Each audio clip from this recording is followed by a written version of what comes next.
जय हिंद दोस्तों। आज हम डिस्कस करेंगे केमिस्ट्री का पॉलीमर में जितने भी इंडेक्स वाले क्वेश्चन दिए हुए हैं वो क्वेश्चन आज डिस्कस किया जाएगा। उसके बाद नेक्स्ट लेक्चर में आएगा, इसमें जो एक्सरसाइज में जो भी क्वेश्चन दिया हुआ है लास्ट में वो डिस्कस किया जाएगा। तो सबसे पहला क्वेश्चन देखते हैं क्या है, और उससे पहले आपको ये कहना चाहेंगे, और इसका PDF अगर आपको चाहिए तो इसके लिए टेलीग्राम चैनल को ज्वाइन कर लीजिए। तो टेलीग्राम चैनल पे आपको इसका PDF प्रोवाइड कर दिया जाएगा। तो देखते हैं सबसे पहला क्वेश्चन क्या है। क्वेश्चन नंबर 1 बोल रहा है व्हाट इज़ पॉलीमर। तो सबसे पहला क्वेश्चन यही कि पॉलीमर है क्या आखिर। तो उसी का डिफिनेशन लिखा हुआ है कि polymers are high molecular mass substances. तो मोलिकुलर मास कितना होगा, 10⁻³ से लेकर 10⁻7 U, ठीक है, जिसको AMU बोलते हैं। Consisting of a very large number of symbol repeating structural unit joined together through covalent bond. कौन सा बॉन्ड, तो covalent bond in linear fashion. कैसा होगा, लीनियर होगा। They are also called macromolecules. इसको मैक्रोमोलिक्यूल्स भी कहते हैं, ठीक है। तो जैसे इथेन को जो पॉलीमराइज कर दिया, तो इथेन इथेन इथेन इथेन बहुत सारा इथेन जोड़ दिया गया, मतलब उसका पॉलीमराइज कर दिया गया, तो क्या बन गया, वो पॉलीथीन बन गया। इथेन को क्या बन गया, पॉलीथीन बन गया। फिर नायलॉन 66 है, बेकेलाइट है, रबर है, ये क्या है, सारे के सारे पॉलीमर है। यानी एक मोनोमर को मल्टीप्लाई करके बहुत सारा मोनोमर ऐड करके क्या बना दिया, पॉलीमर बन गया।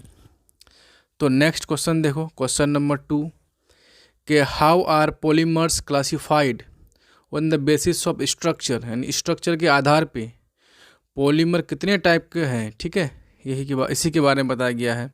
तो सबसे आंसर देखा जाए, इसका आंसर है on the basis of structure polymer classified into 3 types. कितना टाइप, तो 3 टाइप्स का है। These are linear chain polymer, branch chain polymer and cross link polymer. आपको क्वेश्चन आ सकता है कि स्ट्रक्चर के आधार पे पॉलीमर कितने टाइप के होते हैं। तो आंसर होगा 3। क्या क्या, linear chain polymer, branch chain polymer and cross link polymer. ये देखो, ये एक सिंगल लाइन में है तो उससे लीनियर हो गया, इसमें कुछ ब्रांच निकला हुआ तो क्या हो गया है, ब्रांच पॉलीमर हो गया, ठीक है। और देखो एक लाइन ये है, एक लाइन है, इसके बीच क्रॉस लिंक है, तो ये क्या हो गया, तो आपका ये हो गया क्रॉस लिंक पॉलीमर। तो सबसे पहले लिखा हुआ है लीनियर चेन पॉलीमर। तो देखिए क्या कह रहा है, in this case monomer units are linked, यानी यूनिट की बात कर रहे हैं, monomer units are linked to one another to form long linear chain. यानी एक monomer, 2 monomer, 3 monomer, 4 monomer, 5 monomer, इस तरह से एक लाइन में से मिला हुआ है, ठीक है। यानी लीनियरली मिला हुआ रहे तो उसको क्या बोलेंगे हम, लीनियर चेन पॉलीमर बोलेंगे। बात समझ रहे। अब इसी से अगर ब्रांच निकल जाएगा तो उसको ब्रांच चेन बोलेंगे। अब आगे देखो, these linear chain are place on above the other and are closely packed in a space. Closely सटा हुआ रहेगा, पैक्ड मतलब क्लोजली सटा हुआ रहेगा।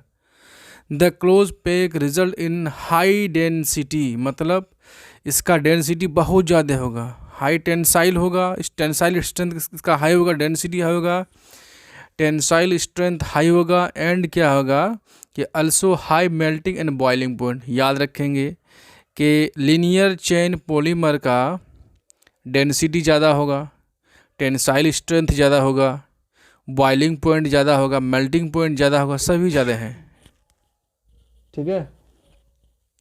उसके बाद बोल रहा है कि high density polythene is very common example of this type. यानी कि डेंसिटी एक लो डेंसिटी होता है, एक होता है हाई डेंसिटी। तो आपको एग्जाम्पल याद रखना है, जो हाई डेंसिटी पॉलीथीन है ये एग्जाम्पल किसका है, तो लीनियर चेन पॉलीमर का है। उसके बाद देखिए क्या लिखा है कि कहाँ से, देखो, high density polythene is a very common example of this type. उसके बाद नायलॉन हो गया, नायलॉन हो गया, पॉलिस्टर हो गया, PVC होगा, polyvinyl chloride, PVC polyvinyl chloride are also linear chain polymer. आपको इसका डिफिनेशन याद रखना है, ठीक है।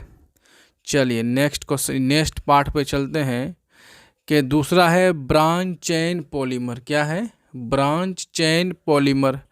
ये क्या होता है? This type of polymer the monomer units are linked to form long chain which have also side chain. Long chain, ऐसा लॉन्ग चेन होगा उससे भी साइड चेन निकला हुआ रहेगा इस टाइप से। तो इसी को हम क्या बोलेंगे? ब्रांच पॉलीमर बोलेंगे इसको, ठीक है, ब्रांच चेन पॉलीमर बोलेंगे। तो आपको इसका क्या याद रखना है? तो लो डेंसिटी होता है पॉलीथीन जो है, ये क्या होगा? इसका एग्जाम्पल है, ठीक है। उसके बाद क्या है? एक मिनट, कहाँ गया? हाँ, यहाँ पे दे हैव लो डेंसिटी, इसका डेंसिटी लो होगा। उसके बाद लो टेंसाइल स्ट्रेंथ होगा, as well as low melting point and boiling point होगा। देखो लीनियर चेन का ये सारे हाई था, इसका उल्टा हो गया, समझ रहे हैं। एग्जाम्पल, लो डेंसिटी पॉलीथीन याद रखेंगे, एमाइलोपेक्टिन स्टार्च ग्लाइकोजन, ये क्या है? ब्रांच चेन पॉलीमर है, ठीक है। उसके बाद क्रॉस लिंक्ड पॉलीमर देखते हैं, ये क्रॉस लिंक्ड पॉलीमर, इसमें क्या होगा? एक लाइन में होगा, इस दूसरा लाइन होगा, इसमें क्या दोनों के बीच क्रॉस हो जाएगा इस टाइप से, तो क्रॉस लिंक बोलेंगे इसको, समझ रहे हैं। तो आपको इसका एग्जाम्पल याद रखना है। क्रॉस लिंक पॉलीमर, अब बेकेलाइट हो गया, क्या हो गया? बेकेलाइट हो गया, ग्लिप्टल हो गया, मेनामाइन हो गया, फॉर्मल्डिहाइड पॉलीमर, इस सारा आपको एग्जाम्पल याद रखना पड़ेगा, ठीक है। नेक्स्ट क्वेश्चन देखो, right the name of the monomer of the following. ये सारा मोनोमर है, इसका नाम क्या है? तो पहला का नाम, ये इसका नाम है हेक्सामिथाइलिन डाइएमीन, हेक्सामिथाइलिन डाइएमीन, बात समझ रहे हैं। तो एक है हेक्सामिथाइलिन डाइएमीन, ये देखिए। और क्या है? दूसरा है एडिपिक एसिड, ये क्या है? एडिपिक एसिड, समझ रहे हैं, एडिपिक एसिड। उसके बाद दूसरा देखिए ये वाला, ये देखिए, इसको बोलते हैं कैप्रोलेक्टम। क्या बोलते हैं इसको? कैप्रोलेक्टम। एनसीईआरटी में चार्ट दिया हुआ है, वहाँ से भी याद कर सकते हैं आप। अब ये क्या? टेट्राफ्लोरोइथेन, टेट्राफ्लोरोइथीन, टेट्राफ्लोरोइथीन, ठीक है। ये सारे के सारे मोनोमर हैं। नेक्स्ट क्वेश्चन पे चलो, कि classify the following an addition and condensation polymer. Addition polymer और कंडेंसेशन पॉलीमर, तो जैसे टेरेलिन हो गया, बेकालाइट हो गया, टेरेलिन कहाँ गया? टेरेलिन हो गया, बेकालाइट है, पॉलीविनाइल क्लोराइड है, इसको PVC बोलेंगे, ठीक है। अब इसका आंसर क्या है कि एडिशन पॉलीमर क्या क्या है? तो पॉलीविनाइल क्लोराइड हो गया और पॉलीथीन क्या हो गया? एडिशन पॉलीमर है। और कंडेंसेशन पॉलीमर क्या? बेकालाइट हो गया और टेरेलिन हो गया। ये भी क्वेश्चन इंपॉर्टेंट है आपका। क्वेश्चन नंबर 5 देखो, एक्सप्लेन द डिफरेंस बिटवीन बुना एस एंड बुना एन, यानी बुना एस एंड बुना एन में क्या डिफरेंस है, इसको एक्सप्लेन करो। तो इसका राइट आंसर देखो कि Buna N and Buna S are synthetic rubber and are copolymer in nature. देखो सिंथेटिक पॉलीमर है, सिंथेटिक रबर है, और ये क्या? कोपोलीमर है। They are differ in their constituent, तो इसमें इसके कंस्टिट्यूएंट में डिफरेंस है, क्या है देखते हैं। जैसे बुना एन है, बुना एन की बात कर रहा हूँ, इसमें क्या होगा? ब्यूटा 1,3 डाइन प्लस एक्राइलिन, ठीक है। और बुना एन में क्या होगा? ब्यूटा 1,3 डाइन प्लस स्टाइरिन होगा। यहाँ पे एक्राइलिन है, यहाँ पे स्टाइलिन है। They condense in the presence of sodium, के प्रेजेंस में कंडेंस होता है। नेक्स्ट देख तो क्या है, जैसे बुना एस की बात कर रहा है, it is a copolymer. Buna S क्या है? कोपोलीमर है of 1,3 butadiene and styrene. N is prepared by the ratio of 3:, नहीं, N is prepared by polymerization of these component in the ratio of 1:3, 3:1 in the presence of sodium। तो ये है क्या?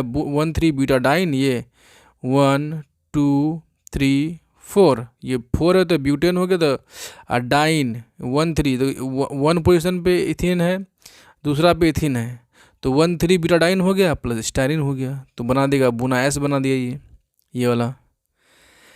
उसके बाद बुना एन की बात कर रहा है कि Buna N nitrile rubber, Buna N is a polymer of buta 1,3 diene plus acrylin. देखो ये तो ब्यूटा 1,3 डाइन हो गया प्लस ये एक्राइलिन, ये भी पॉइंट याद रखिएगा, एक्राइलिन इसका फॉर्मूला, ठीक है। ये पॉलीमराइज होकर क्या बना देगा, तो ब्यूना एन बना देगा। क्लियर है। क्वेश्चन नंबर 6 देखो, arrange the following polymer in increasing order of intermolecular force, यानी इंटरमोलिकुलर फोर्स के आधार पे इसको अरेंज करना है, किस में ज़्यादा है किस में कम है। तो आंसर देखो, on the basis of intermolecular force polymer are classified as, तो इलास्टोमर होता है, पॉलीमर को क्लासीफाई किया गया किसके आधार पे, तो इंटरमोलिकुलर फोर्स के आधार पे। तो क्या क्या होगा, तो elastomer, fibre, plastic. The increase of intermolecular force, तो सबसे ज़्यादा किस में होगा इंटरमोलिकुलर फोर्स, फाइबर में, उसके बाद प्लास्टिक में, सबसे कम इसमें क्या, इलास्टोमर में होगा। तो यहाँ पे देख लीजिए, तो जैसे पूना एन है इलास्टोमर है, पॉलीथीन है प्लास्टिक हो गया, और नायलॉन 6 है फाइबर हो गया, ठीक है। तो इस तरह से इसका ज़्यादा होगा। या नेक्स्ट देखो सेम टाइप, नायलॉन 6 है, PVC है, पॉलीविनाइल क्लोराइड है, एंड न्यूप्रीन है। न्यूप्रीन क्या है, इलास्टोमर है, पॉलीविनाइल क्लोराइड क्या है, प्लास्टिक है, और नायलॉन 6 क्या है, फाइबर है। तो इसमें ज़्यादा होगा इंटरमोलिकुलर फोर्स, समझ रहे हैं। तो यहाँ तक जो है इसका जो जितने भी इंटेक्स वाले क्वेश्चन थे वो कंप्लीट हो चुका है। अब नेक्स्ट लेक्चर में ये एक्सरसाइज में जो भी क्वेश्चन दिया हुआ है ये कराएंगे, और इन्हीं में से कोई ना कोई क्वेश्चन आ ही जाएगा आपका बोर्ड में। तो थैंक यू फॉर वॉचिंग।